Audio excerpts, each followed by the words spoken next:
Yeah. Roberta in the truth zone, mic hitting raw. Spotlight shining, she exposing the flaw. Debunking the myth, breaking their facade. This is Glass City, respect the squad. On these NYC blocks where the skyline flex big. Roberta Glass slicing lies with a truth rig. Innocence frosters, your stories unravel. She's a map through the madness of gritty gravel. Glass don't bend and facts don't break.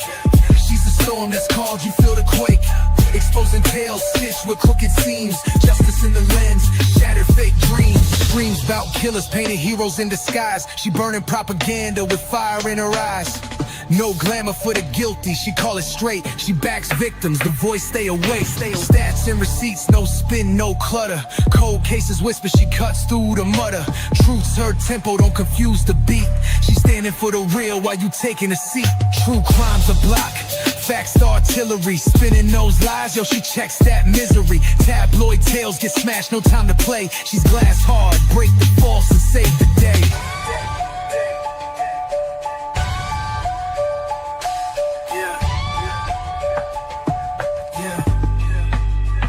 True crime's a block, facts the artillery. Spinning those lies, yo, she checks that misery. Tabloid tales get smashed, no time to... Okay, here we go. Happy Sunday. How is everybody? Happy new month, happy Sunday, happy everything. Snow's melting here, very mild. Hello, Denise. I hope you got my email. Dark Side of the Moon, Taterbug, Bossy Texas, Maestro. I just want to thank my moderators before I begin. I don't thank them enough. We've been watching the Kouri Richins trial, streaming it here on this channel.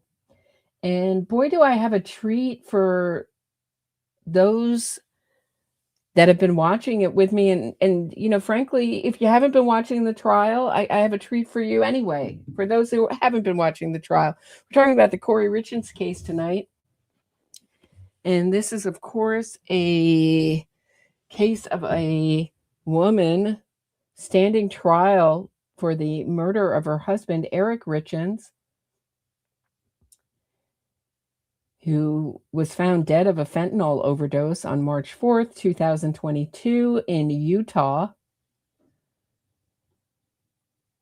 Kouri Richins is accused of poisoning her husband, Eric Richins, and a host of other fraud-related charges and attempted murder charges. So that is what we're talking about when we talk about the Kouri Richins case. It's known as the grief author murder trial because Kouri Richins had a book published with her name as the author, children's book, a year after Eric Richins' untimely and suspicious death. Helping children through grief. There's so many parallels between this and the Adelson case. This may be the Mormon version. I don't know. I don't think so. Not really. I say that and then I take it back. No, not really. Just parallels we see between Kouri Richins' behavior, certainly, and Wendy Adelson, who stands as an unaccused co-conspirator in the death of her ex-husband, Dan Markel. And I think that's the way that, unfortunately, and I say I have no pleasure saying this, I think Donna Adelson was the last defendant that's ever going to see the inside of a prison cell in that case, sadly. That's just how I'm feeling now. It could change tomorrow. I just think, we talk about these cases and prosecutors really like to have these slam dunk cases to come to trial. So today we're going to look at, Friday, there was a little snafu where Detective Jeff O'Driscoll came up to testify, and he was just beginning his testimony when the judge stood up and said, "Court TV cameras off." So we never got to hear or see his testimony, which is odd because, you know, sometimes you wonder if Court TV could just do, put the camera at the ceiling. Unless there was another issue at hand, I assumed that it was because Jeff O'Driscoll does undercover work and didn't want to be identified. And you'll see in what I'm going to show you today, we don't see his face. But he testified at Kouri Richins' detention hearing, i.e. bail hearing, essentially. Or are you going to let her out? I mean, does she get bail? Is she allowed to walk the streets and stay on the outside until trial? And the judge, Masrick, who I think everybody is growing to really like, as far as the mellow way that he rules his courtroom, said no, Kouri Richins is not getting bail. Sorry, no dice. So I think this is a testimony that the jury heard on Friday, so I thought I'd play it for you and comment on it as we go. I'm going to save you the boring cross-examination, which is, I will tell you, which is all about, oh, you didn't do a very good investigation, did you? It's like the usual defense examination that we see in these trials. Here's Kouri Richins with a whole new defense, or her old defense team, before they quit. Take a listen. Detective O'Driscoll, can you please introduce yourself to the court and explain your relation to this case? My name is Detective O'Driscoll. I've been with the Summit County Sheriff's Office for 7 years. I'm assigned to the Investigations Division. I was assigned to be the lead detective in this case in April of this year. This case is an active case and the investigation's ongoing. Detective, what was the Sheriff's Office first involvement in this case? On March 4th, 2022 at 3:22 hours, Summit County Dispatch received a 911 call regarding an unresponsive male in the Francis area. Have you listened to that 911 call? Yes. Who placed that call? The defendant, Kouri Richins. In addition to saying that someone was unresponsive, did Ms. Richins, the defendant, identify who was unresponsive and anything else about that person's condition? Yes, she stated that it was her husband, Eric Richins, that was unresponsive, that he was cold to the touch and not breathing. Did EMS and police respond to that address? Yes. Is that the family home? Yes. Was a portion of the police and EMS response captured on police body camera video? Yes, it was. Have you reviewed that video? The 911 call was played in opening statements. I thought we just listened to it really quickly there, since they're referring to it. Actually, here.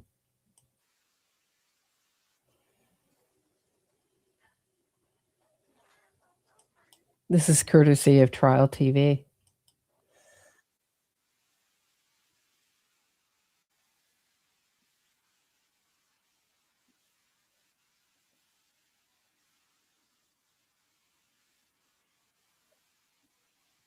So this is at 3 in the morning, 3:21 in the morning.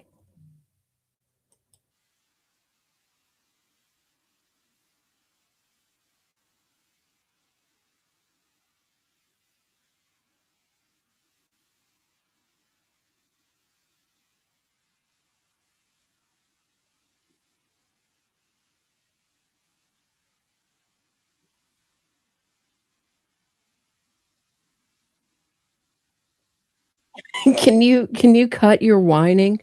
Can you cut your whining? I can't understand you with all the whining and fake sorrow. Oh, yeah.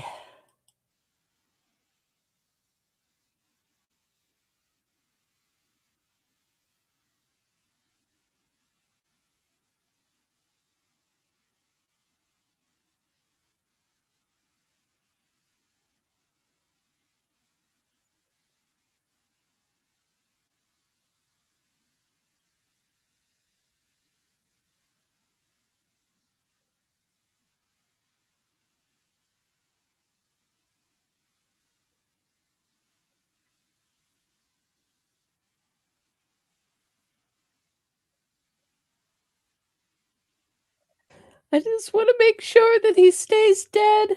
I need his insurance money. I'm $4.5 million in debt. In debt. Me. It's all about me. So that'll give you a little bit of an idea.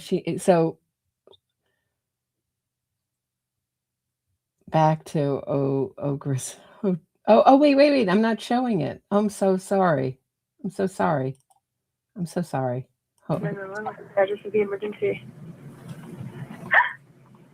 My husband's not breathing. He's cold. Okay, what's the address? 282 Willow Court. 282 Willow Court? Uh-huh. Okay, what's a good phone number in case we get disconnected? 435 671 4987. Okay, it's going to be in Francis. Okay, tell me exactly what happened. I don't know. I just came in. I was sleeping with my kids. Okay, I can't understand you. I need you to take a deep breath. That's what I mean. I can't understand you through all that whining. Like, it's just ridiculous. I'm not making light of Eric Richins' murder. It's really hard not to mock these psychopathic murderers sometimes with this stuff. I've just seen so much of it.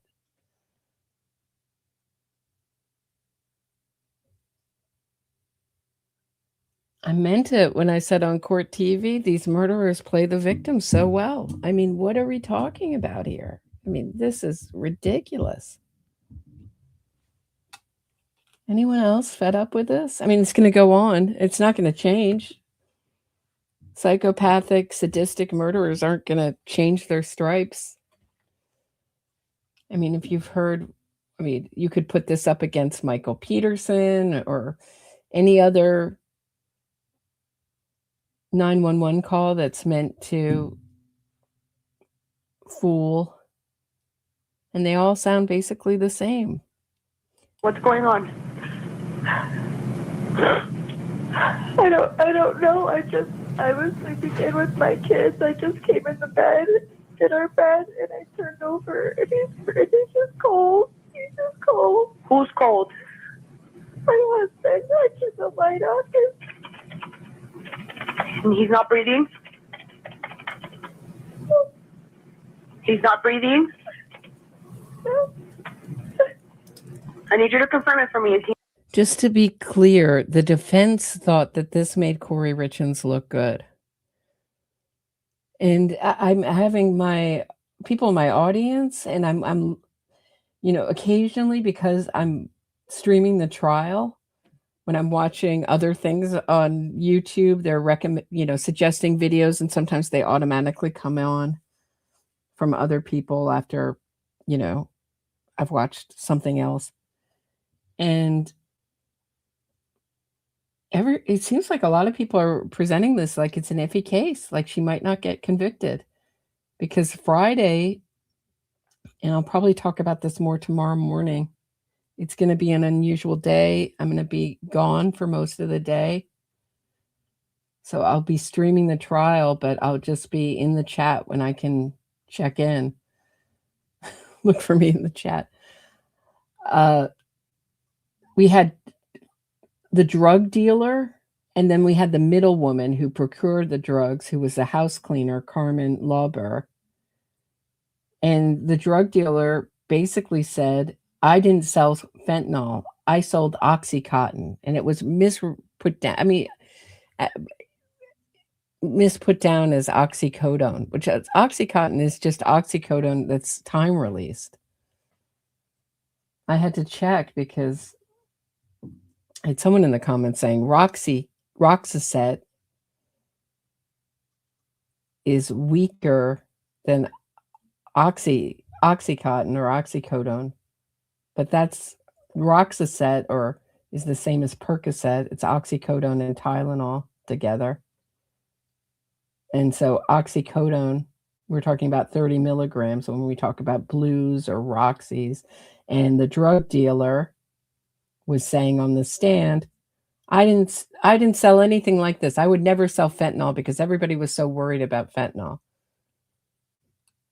But I never heard him say, oh, I tested my drugs. I had a fentanyl test strips and, or any, it just seemed to be the most self-serving middle finger towards the state type of helping Kouri Richins out. I wondered if he was getting any benefit for testifying that way besides the fact that it made him look better. That may be the only reason people, my view is that this is just my opinion, was that he was lying on the stand. I don't think he knew that there was fentanyl. He may tell himself he didn't sell fentanyl. He said it wasn't on the streets in 2022, which is an absolute lie. It's been in this country since at least 2015. So, just the real pertinent part of this is where she says she doesn't know how to do CPR. Let's get to it. He's not breathing.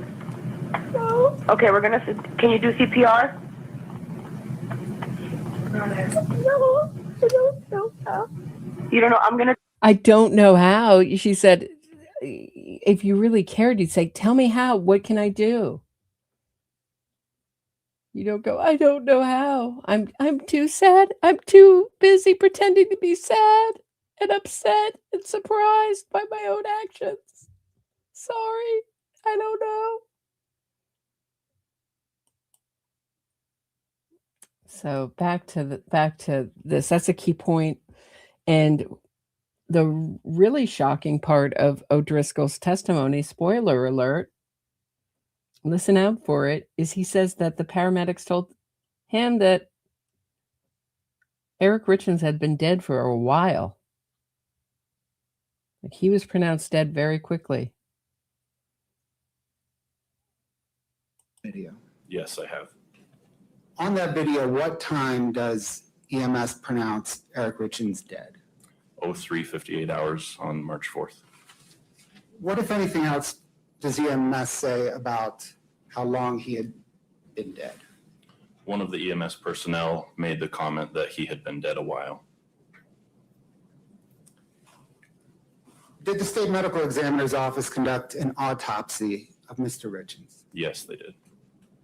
Have you reviewed the medical examiner's autopsy report Yes. and the toxicology report that's part of that? Yes. What did the medical examiner identify as the cause of death? Drug intoxication, with the specific drug being fentanyl. I'm going to now ask you, Detective, some questions about someone with the initial CL. Do you know who I'm talking about when I say CL? Yes, I do. Who is CL in relation to the defendant? CL is an associate of the defendant. She cleaned houses for. This is Carmen Lauber. We had 2 days of her testimony, day 4 and day 5 in the trial.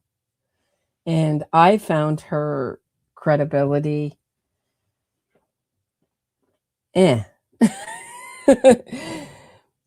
terrible memory, but she doesn't have to be, you don't have to believe her, because a lot of what she's saying is backed up by text messages between the two. And then there's, as someone just pointed out in the chat, what came in between Carmen Lauber's testimony and the drug dealer's testimony. And he said he'd only been a drug dealer for 2 years. He's like this middle-aged man. I'm like, oh, you just started a career in drug dealing? 2 years ago? You just thought like you had a midlife crisis and you just started drug dealing? Just seemed odd. Is that she overheard a conversation where Kouri Richins was talking about fentanyl. So, and Michael Jackson drugs, that's what she called fentanyl. Clearly, Kouri Richins had never watched the Conrad Murray trial like I did. for the defendant's business as well as her personal home at times. Does CL have a criminal drug history? Yes. Is she under supervision in a different county, a county other than Summit County? Yes, she is. And is that in relation to certain drug charges? Yes. Does the court program in which she's in monitor treatment and testing, et cetera? Yes. Do you know how CL is performing in that program? Based on my interactions with CL, she is progressing through the stages of that program, and that her personal outlook on her recovery is optimistic. Have you interviewed CL in connection with? Well, to be fair, isn't everyone's outlook on their recovery? I mean, haven't we seen this so many times? If you've watched Intervention, isn't everyone's outlook on their recovery optimistic? I mean, do we see a lot of people say, I'm going to get out? I guess. I don't know. Are you going to tell law enforcement I'm going to get out and use as soon as I get out of here? Maybe. I don't know. With this case? Yes. Approximately how much time have you spent interviewing her? Over the course of multiple interviews, several hours each, I would say upwards of 10 hours. Was CL in custody when you interviewed her? Yes, she was. Was that interview captured on video and audio recording? Yes. What, if any, promises did you make regarding to CL regarding her cooperation with being interviewed? CL was not made any specific promises, but at the outset of our interviews, we explained to her that her cooperation in our investigation would result in us working with the prosecutors that were responsible. You know, they always, someone just asked, and I'm just going to answer this really quickly. I don't know. You know, I just don't know who's on this jury, what their mindset is. I rarely see this much evidence against a person.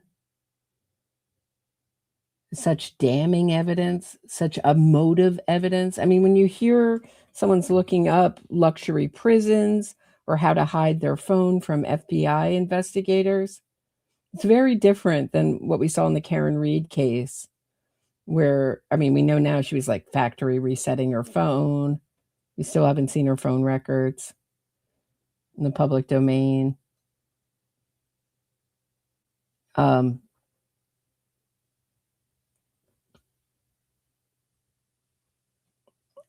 You know, as far as the Turtle Boy case I'm talking about,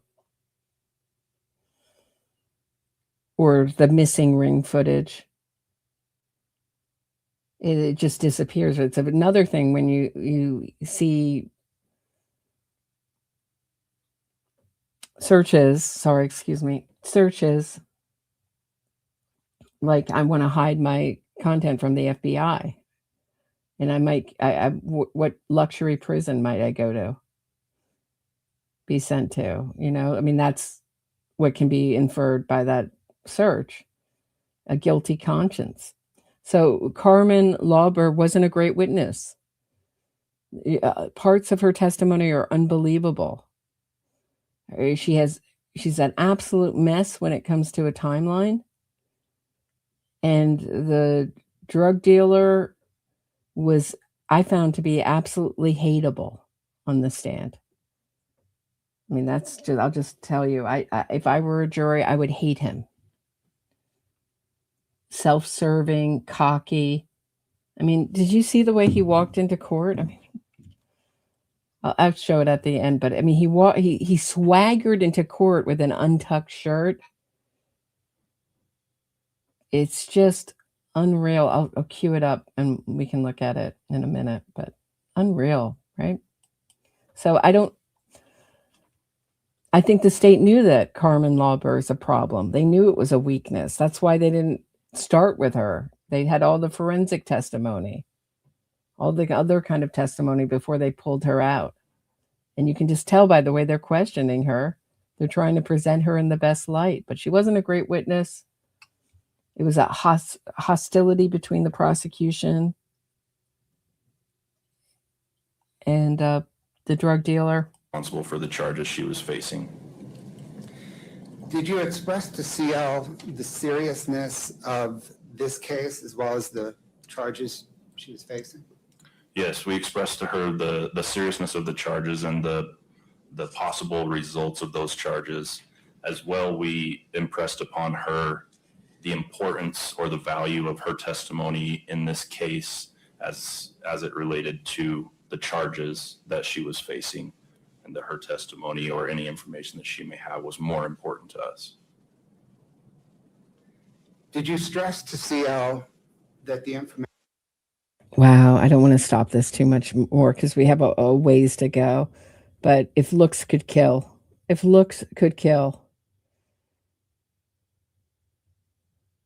Kouri Richins throwing daggers at Detective Jeff O'Driscoll. You were asking her about needed to be credible and verifiable? Yes, we told her at the beginning of our interview that any information that she may have, we would need to corroborate in order for it to be of value to us. Did CL cooperate with being interviewed? Yes, she did.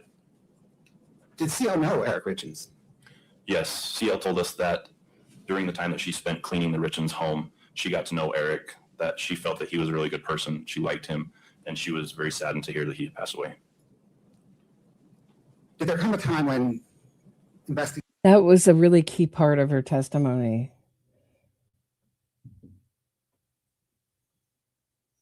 That was one of the things that motivated her to get into treatment was the fact that she procured the drugs from Robert Crozier, and I say the drug dealer, that's who I'm talking about. This is the middle woman, Carmen Lauber, excuse me. And she was devastated that her actions had caused a death of someone that she really liked. So I think a lot of the memory that we see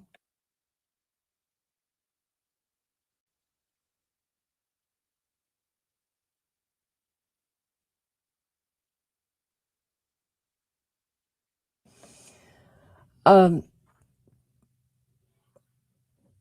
lot of the memory issues that we see have to do with minimizing and not really coming to terms with her own part in it. Investigators executed a search warrant on CL's home. Yes. In executing that warrant, did you make any observations consistent with CL's testimony that she felt bad about Eric Richins' death? Yes. Inside the home, we identified a bedroom that belonged to CL. In the bedroom, there was a mirror above a desk. On the mirror were taped or affixed several inspirational quotes that seemed to relate to her recovery and her drug court program. Amongst all those inspirational quotes was a newspaper clipping of Eric Richins' obituary. Did you get the impression that part of the reason CL cooperated is because she felt bad for Eric Richins? Yes, in fact, she said so many times in our interviews. Detective, I want to turn now to what, if anything, CL told you about the defendant requesting that CL purchase fentanyl for the defendant. What did CL tell you? In our interviews, CL told us that in early 2022, the defendant reached out to her either by phone call or text message requesting that she procure fentanyl for what the defendant reported was an investor who had a back injury. And upon the defendant asking CL to get fentanyl, what did CL do? CL told us that she reached out to an acquaintance of hers, acquaintance one, and requested that she introduce her to somebody that could sell her fentanyl. Did acquaintance one introduce CL to someone that could sell CL fentanyl? Yes, CL said that acquaintance one provided her with a phone number of another acquaintance two, who was someone that she knew could sell CL fentanyl.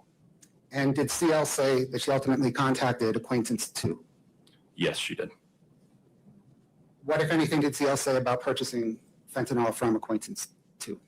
Seal told us that she contacted acquaintance 2 after receiving his phone number and asked to arrange to meet to purchase some fentanyl from him. She stated that sometime in February, she believed she met up with acquaintance 2 at a Maverick gas station in Draper and purchased from him 15 to 30 round green-blue pills, which she understood to be fentanyl. Using phone records through the course of your interview with CL, were you I mean, blue pills. Are they green or are they blue? Greenish blue in the hue? They should be. I mean, I've done so much research on this. Baby blue, my understanding. But they're not. They're illicit fentanyl. I mean, the problem with Crozier's testimony is that if Kouri Richins didn't get it from him, where did she get it from?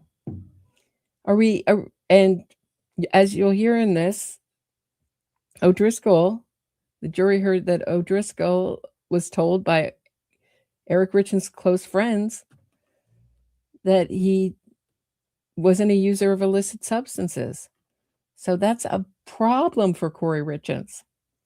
I think that the way I look at it, true crime people are grifting on this and trying to make it look like an iffy case for clicks and views. This is absolutely ridiculous. I mean, it's a overwhelming case to me. I mean, someone said, well, it's such a good comment. I love skeptical comments. So if you're feeling skeptical, I never know which way a jury's going to go. Got a great comment today that they think this may be another Casey Anthony type case because they can't pin down, they can't trust the source of the drugs. But to me, I know the state has a high burden, but I feel like they've proved it with all of Kouri Richins' own actions. Damning. ultimately able to narrow down on what that date was in February that CL purchased fentanyl from acquaintance 2 at the Maverick in Draper? Yes, based on forensic evidence, we were able to determine that that date was February 11th, 2022. What, if anything, did CL say about what she did with the fentanyl pills that she purchased from acquaintance 2? CL told us that after purchasing the pills from acquaintance 2, she returned home to her house in Heber. She said that either later that night or the next day, the defendant met her in the driveway of that home and did a hand-to-hand exchange of pills for cash. I'm going to turn now, Detective, to some questions regarding witnesses who corroborate CL's testimony, okay? Okay.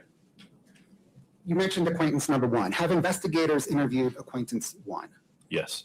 Have you reviewed body camera, audio, and video of that interview? Yes. Does acquaintance 1 corroborate CL's testimony? Yes. She stated that CL contacted her in early 2022 and asked for someone that could sell her fentanyl. In the body cam, she also retrieves her cell phone and shows investigators the messages that corroborated that. And what kind of messages were they? They were messages between acquaintance 1 and CL on Facebook Messenger app. And have you reviewed those messages? Yes. Is the first of those messages dated February 6, 2022 at 1:37 p.m.? Yes. Does it read, text me, I've got a question, won't do it on this? Yes. And that's CL writing acquaintance 1, asking acquaintance 1 to text CL because she didn't want to write over Facebook Messenger? Correct. Did acquaintance 1 say whether or not she ever, in response, contacted CL?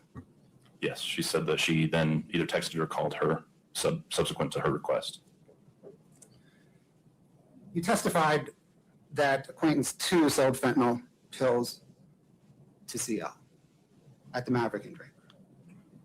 Have investigators interviewed acquaintance 2? Yes. Have you reviewed body camera, audio, and video of that interview? Yes, I have. Is acquaintance 2 able to corroborate CL's testimony? Yes. Acquaintance 2 was able to recall that he sold fentanyl pills to a friend of acquaintance 1's in early 2022 at a Maverick gas station in Draper. I'm going to turn our detective to some forensic data questions. Okay, just before he turns it to some forensic questions, here's Robert Crozier, the drug dealer, walking into court looking like an absolute douche with his untucked pale pink shirt, strangely matching Kouri Richins' outfit that day, which was a pale pink. Maybe even lighter than ballerina pink shirt. Check this out. Sir, if you would step in front of Brittany, we'll get you sworn in. Step up here. In front of Brittany. You'll please raise your right hand. Do you solemnly swear? So if you're listening on podcast, it's a bald middle-aged guy kind of walking, leading from his stomach, his potbelly stomach, with a swagger. Quite some impression he's making. So very hateable for sure. But he's going to convince the jury that has the moral high ground because he only sold the best of the best. Oxycodone, pharmaceutical grade, et cetera, et cetera. It's a joke. And whether forensic data corroborates CL's narrative, okay? Okay. Have you reviewed carrier records of the defendant's phone? Yes. And I want to just clarify one thing. I'm talking right now about carrier records, different than cell data records. We'll have an expert testify about cell data records in a moment. I'm just going to ask you about the carrier records, okay? Okay.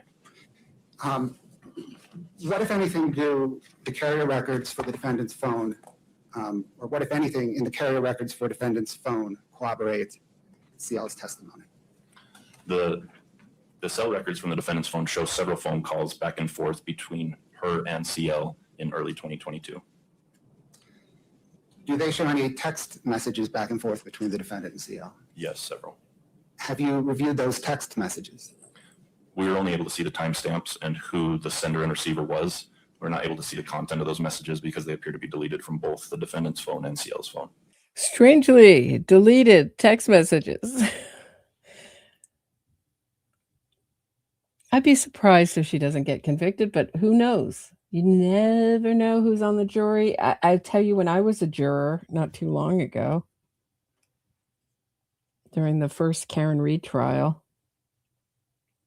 I was a juror in a child predation case. Forgive me for those who've heard this story. But it was 11-1 guilty on first vote. And there were women weeping about convicting this child predator who preyed on this child, who we heard her whole family and her, the victim, testify at 16 years old that this was going on from age 4 to 8.5, or 4.5 to 8, excuse me. And one of the other jurors said right after we flipped, I didn't have much to do with flipping this woman, but other jurors did, changing her mind. He said, well, there's a lot of wrongful convictions, but not this case. So that'll just give you an idea. I was like, I immediately piped in. I was like, yeah, like what? Like what? What are you talking about? It just gives you an idea the way our media has made all these murder defendants victims.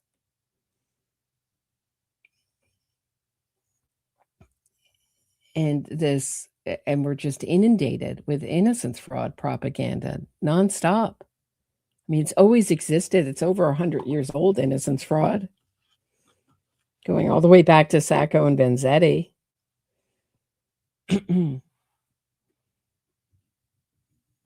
But it's never been, I mean, fraud is huge now.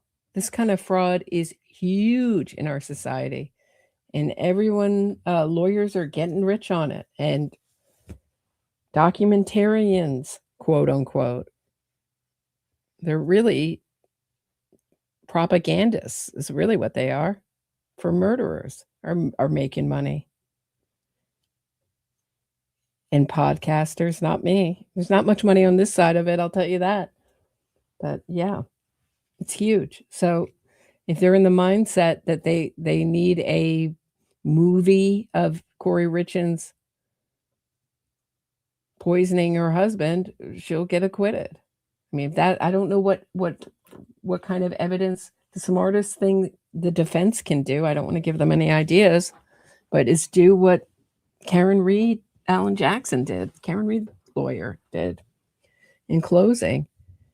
Although I don't think this prosecutor and this judge would stand for it. And basically exaggerate the burden of proof and manipulate the jury like it's not that, you know, and make it to seem like it's not beyond a reasonable doubt. It's beyond any doubt.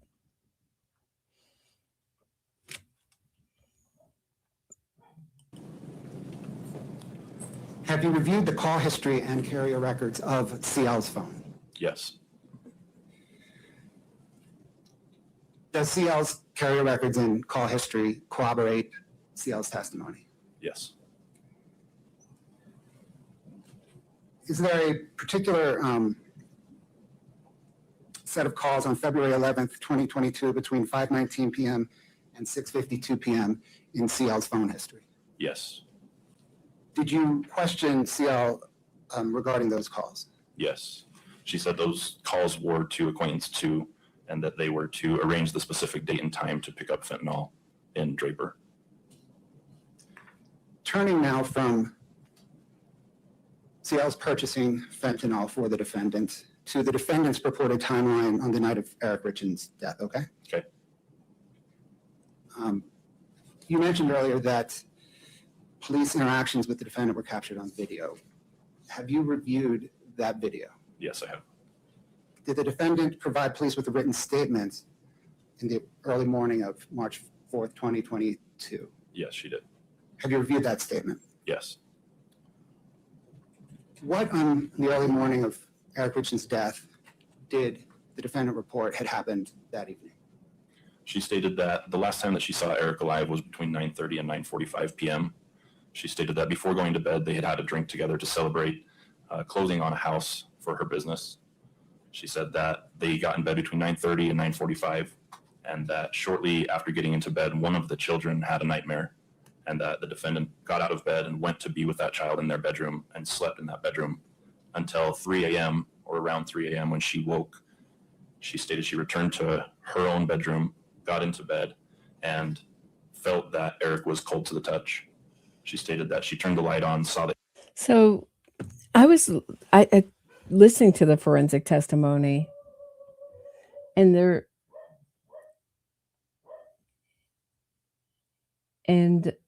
one listener believes that forensic testimony proves that I thought it was thought-provoking, so I pinned it for people to look at, that he couldn't have it drunk the Moscow Mule. There wasn't enough alcohol in his system. And that she must have given it to him in some other way. Because the question I've been asking is why we would take that drink. And didn't even have THC in his system. That's what she says. I have to go back and review the forensic testimony.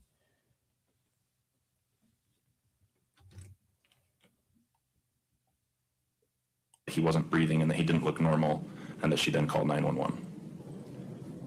Did the defendant say whether anyone else was in their home other than the defendant, her husband Eric Richins, and their 3 young children? No, she stated no one else was in the home.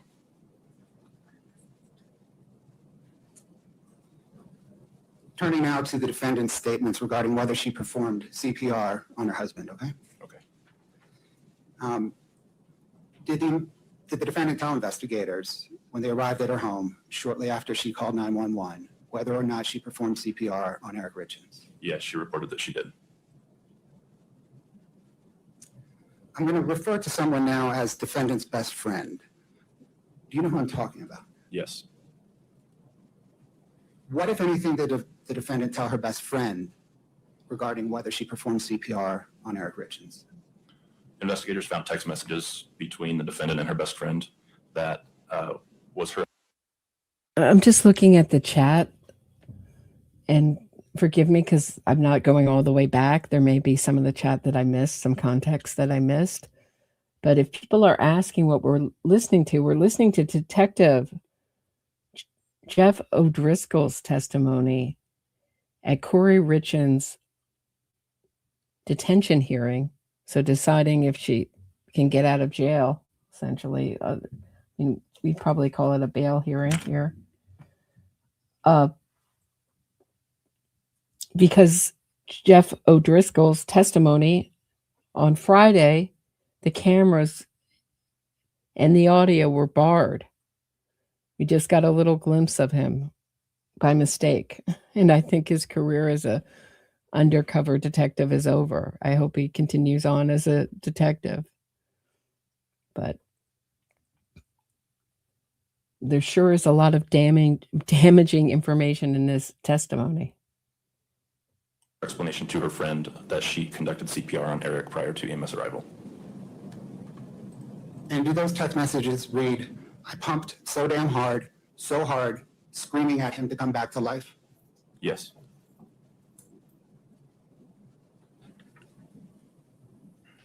Oh my law. What are we looking at? We know she didn't do CPR. Did everybody hear that? I'm just going to go back. For those in the back, 5 seconds. And Kouri Richins, for those listening on podcast, is dabbing her eyes, and her lawyer is putting her arm around Kouri Richins. They're really trying to sell Kouri Richins as the grieving widow here. Let's listen to it. So damn hard, so hard, screaming at him to come back to life? Yes. That's Detective O'Driscoll saying, I pumped Kouri Richins' text message saying, I pushed down on his heart so hard. So she does know how to do CPR. Does she not know how to do CPR, or does she know how to do CPR? My point is that the testimony that may have sealed the deal for some jurors, the general public may not have seen.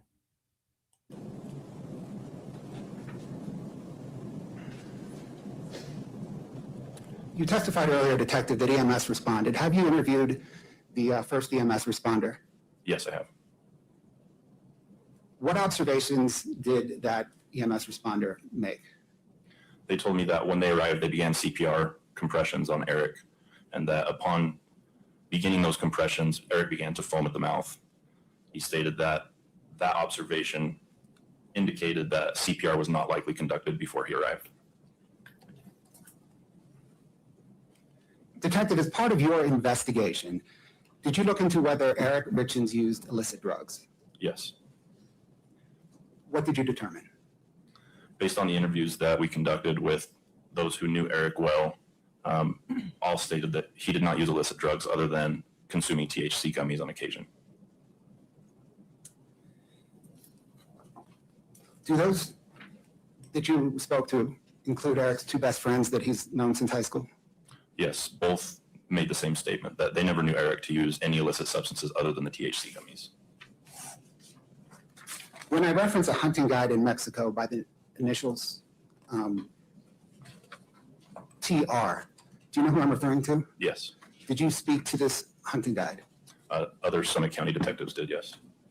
And what did this hunting guide, if anything, say about Eric Richins using illicit drugs while hunting in Mexico?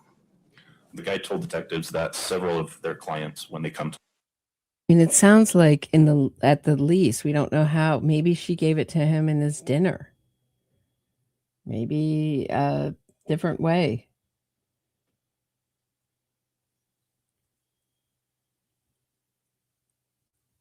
That's true. I have to go back. I'm guilty of not catching that. There's some things in trials I don't catch,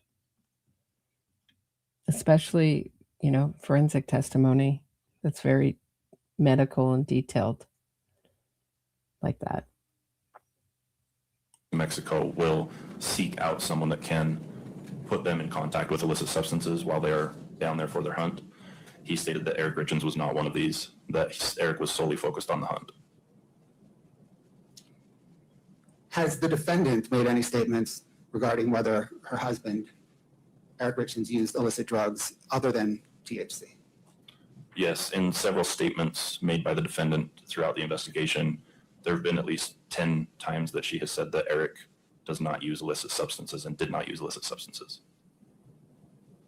And just to be clear, Interesting. Very different than her walk the dog letter where she's saying, oh, it was a mule. Now, I guess she could take the stand, which I don't think she will, and say, but maybe she will. Who knows? You never know. Maybe she'll surprise us and say, I was embarrassed. I was trying to protect his memory, because the walk the dog letter has Eric Richins going to Mexico because she says her lawyer, Sky Lazaro, very famous, powerful, expensive Utah lawyer, sitting to Kouri Richins' right in this, left, our right, Kouri Richins' left in this hearing, said they had to make some connection between Mexico and procuring these drugs. I'm sure Robert Crozier, the drug dealer, would have loved that. Other than the THC gummies, correct. On the night Eric... I just did not find Robert Crozier's claim that it was the police were so incompetent that they couldn't write the right drug down, and that he signed the statement with the wrong type of drug. I mean, it really doesn't make a difference between oxycodone and Oxycontin. One is time-released version of the same thing. Richins died. Did investigators search the Richins home? Yes. Did they find any illicit drugs? No. Did they find any paraphernalia or packaging or other evidence of illicit drugs? No. Did they find fentanyl anywhere in the home? Only that which was in Eric's body. We're going to now shift, Detective, from the night of Eric's death to a second drug buy initiated before his death and concluded after his death, okay? Okay. A second drug buy initiated before his death, but concluded after his death.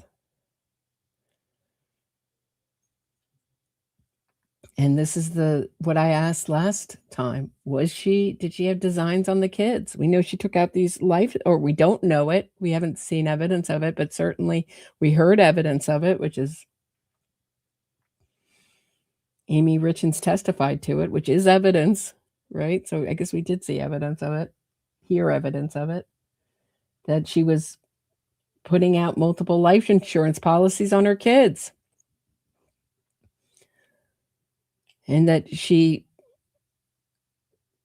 performed fraud in a way so that Eric Richins' mother's death policy went to her. Was she waiting for Eric Richins' mother and the kids to die naturally, or was this her next move? You decide. We can only speculate, unfortunately. But I'm going to take a quick break. And quick word from show sponsor. Be right back. And now a word from today's sponsor. Shelley Levesey never imagined she'd become a statistic. As a prosecutor, she fought for domestic violence victims. As a Christian and a professional, she believed in second chances and the power of love. But when she met Matthew, a veteran with PTSD and a violent past, her compassion became her weakness. He manipulated her, abused her, and nearly destroyed everything she'd worked for. Love Isn't Always the Answer is more than a memoir. It's a wake-up call. Shelley's story reveals the insidious nature of narcissistic abuse and the courage it takes to reclaim your life. If you've ever felt trapped in a relationship, or if you know someone who has, this book is for you. Start reading today and discover a story of survival, redemption, and hope. The link is in this episode's description. Read Love Isn't Always the Answer, a memoir written by defense attorney Shelley Levasseur. Available in Kindle, audiobook, or paperback. Okay. I will recommend Shelley Levasseur as a lawyer if you're in Oklahoma or if you're a YouTuber.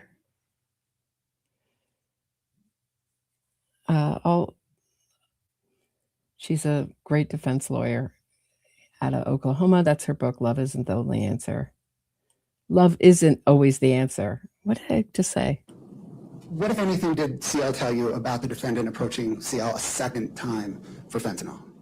CL told us that approximately a week after delivering the first load of fentanyl, the defendant reached out to her again by text or call and said that she wanted some more fentanyl that was stronger than the previous batch. And in response, what, if anything, did CL do?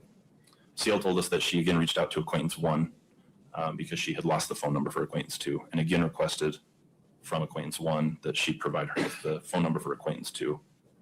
She also made other statements in Facebook messages regarding that request.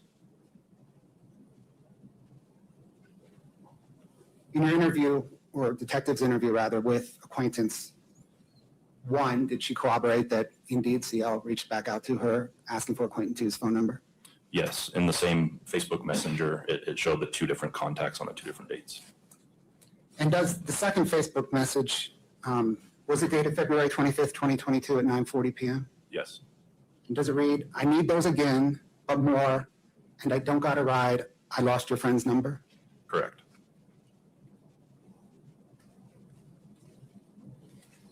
Did CL and acquaintance 1 both say that acquaintance 1 provided CL with acquaintance 2's phone number again? Yes. What then, if anything, did CL do with acquaintance 2's phone number the second time? CL told us that she again contacted acquaintance 2 and arranged again to meet up at the same Maverick gas station in Draper to purchase again 15 to 30, this time blue round pills that she understood to be fentanyl. So this is the kind of issue. Did they meet in the gas station? Did she leave it in the fire pit of the house that Kouri Richins was flipping? This is how Kouri Richins got over $4.5 million in debt with her failed house flipping business. On the way to the Draper Maverick, the second time, when she purchased 15, I'm sorry, did you say 15 to 30? Yes, 15 to 30 pills. Which she believed to be fentanyl. Did she make any stops along the way? Yes, CL told us that the second time that she procured fentanyl for the defendant, she did not have a vehicle to drive on that date. She said that she reached out to a friend, acquaintance 3, and asked that he give her a ride to go purchase fentanyl. She said that he did pick her up, that they traveled from Heber City to the defendant's home in Francis, where, according to CL, the defendant had told her there was a check waiting under the mat at the defendant's home. She said that she checked under the mat and didn't find a check, and so she knocked on the defendant's door, and the defendant came to the door and wrote her a check from her business, from the defendant's business, for $1,300 for the purchase of the fentanyl. CL told us that afterwards they drove to the America First Credit Union in Heber City, where CL banks, and cashed the check and deposited $300 of it into her account at America First Credit Union. She said that after stopping at the bank and getting the cash, they then drove to the Maverick gas station in Draper and purchased the pills from acquaintance 2. Did investigators execute a warrant at the America First Credit Union in Heber? Yes, and that warrant returned a copy of the check written from the defendant's business account in the name of CL, and a receipt that shows that it was cashed and that $300 were deposited into CL's account. Right. A little bit. The money is really vague in this too, right? The cost of the drugs. And so she says she was given $1,000 and where she shelled out $1,000. And then we have this $1,300 check. So I guess, is that her role for the middle woman? If you look at the check, I showed it last episode, you can see that it says, the memo in it says it's for cleaning houses essentially, or a certain house, that property that Kouri Richins was intent on flipping. But Carmen Lauber testified that it wasn't for that. Please hit the like and subscribe to the channel while you're at it, for those who haven't subscribed. And then CL ultimately, being driven by acquaintance 3, went to the Maverick in Draper and purchased fentanyl a second time from acquaintance 2. Correct. What, if anything, does acquaintance 2 say that corroborates CL's testimony? Acquaintance 2 in his interview stated that he remembered selling fentanyl to a friend of acquaintance 1's on 2 separate occasions at the same Maverick gas station in Draper. He also said that he remembered the second time that he sold her the pills that CL was with another person who matched the age and gender of acquaintance 3. Have you interviewed acquaintance 3? Yes. What, if anything, does acquaintance 3 say to corroborate CL's testimony? Acquaintance 3 corroborated all the same details that CL told us about that day, and in fact showed us text messages on his phone that also corroborated that story.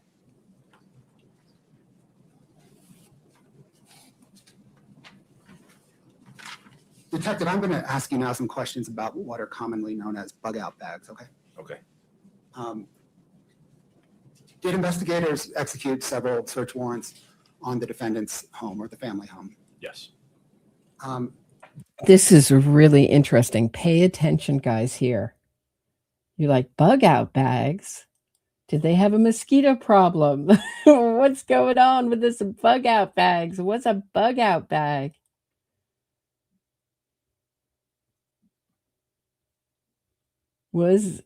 Here brings the... I'm not going to do a spoiler. I'm not going to spoil it for you. Just take a listen to this testimony. It's really compelling. And I hope the jury heard this. Take a listen about Kouri Richins and her bug-out bags. Did those warrants identify what are commonly known as bug-out bags? Yes. There were several duffel bags stored in the garage, along with backpack-sized day packs, and each was identical and labeled for a different member of the Richins family. Those backpacks were seized subject to a warrant and were inventoried and photographed. Inside the bags, detectives located several items that would be useful in an emergency situation, but the most interesting were documents needed for travel for each member of the family. Each bag contained a photocopy of a state-issued ID in the children's case, along with passports for Eric and the defendant, as well as global entry travel cards for both Eric and the defendant. Did those She's like, I was in the elite. We traveled all the time. I was prepared. I'm being punished for being prepared with my bug-out bags with a... That's not a bug-out bag. That's called being organized when you travel. And we traveled frequently. And she did travel quite a bit after Eric Richins' murder. Traveled to Spain. She traveled to Mexico. But she has done a number on the propagandizing the public and saying we went to Mexico all the time because, of course, when they had this media blitz for Kouri Richins, they wanted to connect Eric Richins to the drugs and say that he was buying drugs in Mexico and making her, this is what is in the Walk the Dog letter, which is a letter that was found in her jail cell, hidden in a book to her mother, telling her brother how to testify and telling her mother what to do. I mean, it really makes the family, her brother and her mother, look like an accomplice. Bags also contain clothing, toiletries, that kind of thing. Yes. Do detectives know when those bags were packed? No.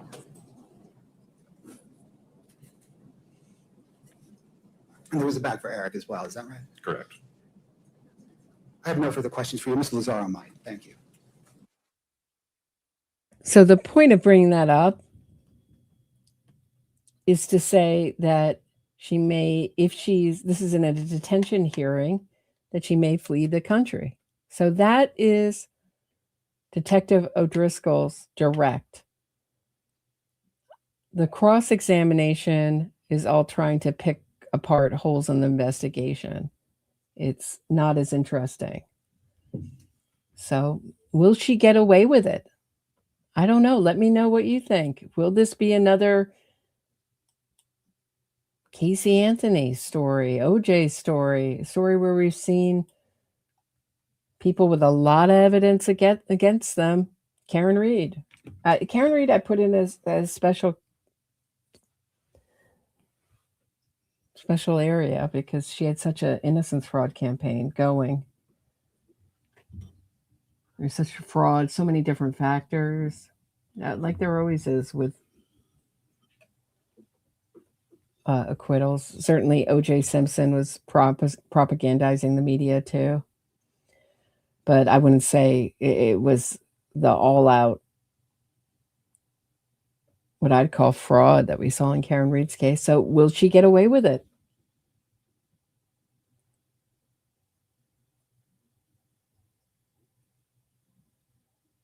Yeah, I would think so, Justice Jane.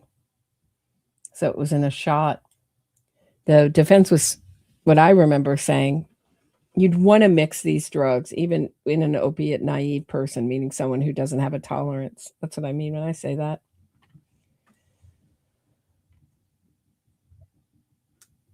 Because it makes it more likely. She'd already tried to poison him on February 14th in a sandwich that she got from a deli. And that failed. He just got a stomach ache and went to bed early. Arca,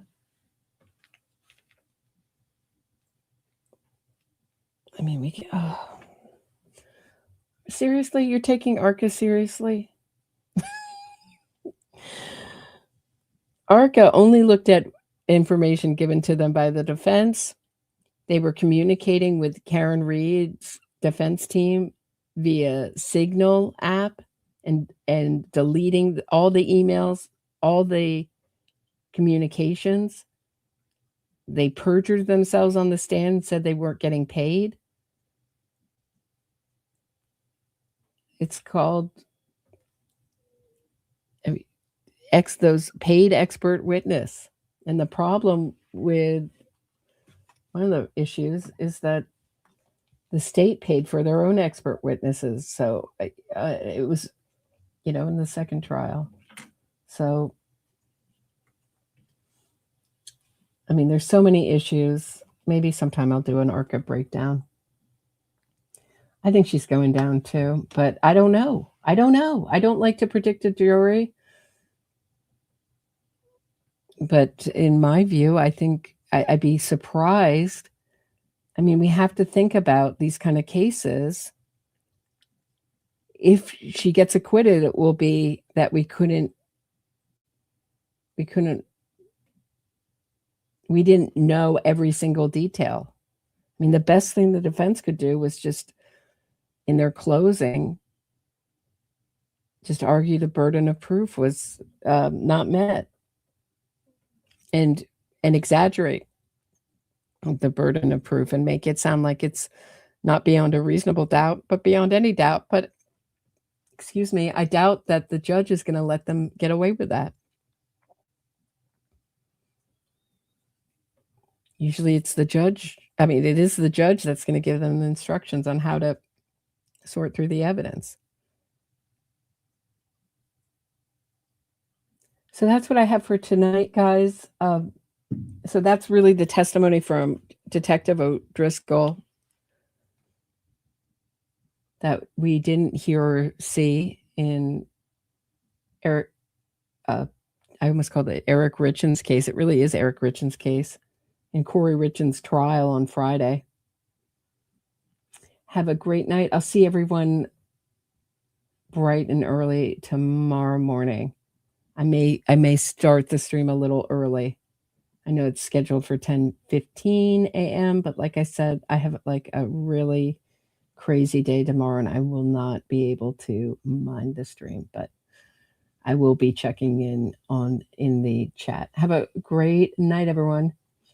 Please hit the thumbs up, subscribe to the channel, share this episode, support the channel. This channel is entirely listener supported.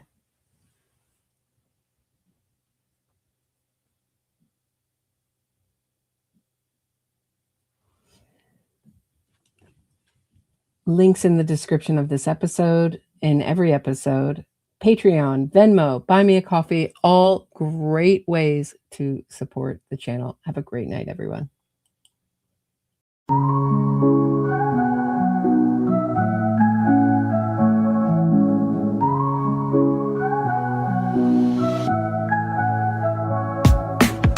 Mic check, Roberta strides through the static haze. True crime Gotham where the shadows play their plays. Fraudsters fold when a spotlight beams. Fact-focused queen busting propaganda schemes. Glass shatter lies, echoes through the streets. Standing for victims, giving voice their beats. NYC Pulse, truth sharp as night. Roberta exposing, she's the anti-fraud light.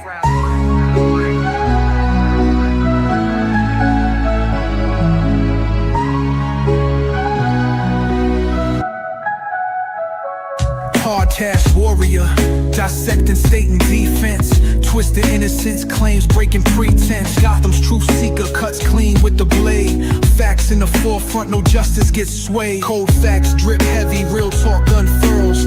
Cracking cases open like oysters with pearls. Innocence gimmicks crumble to dust in the wind. For victims, her creed, justice till the end.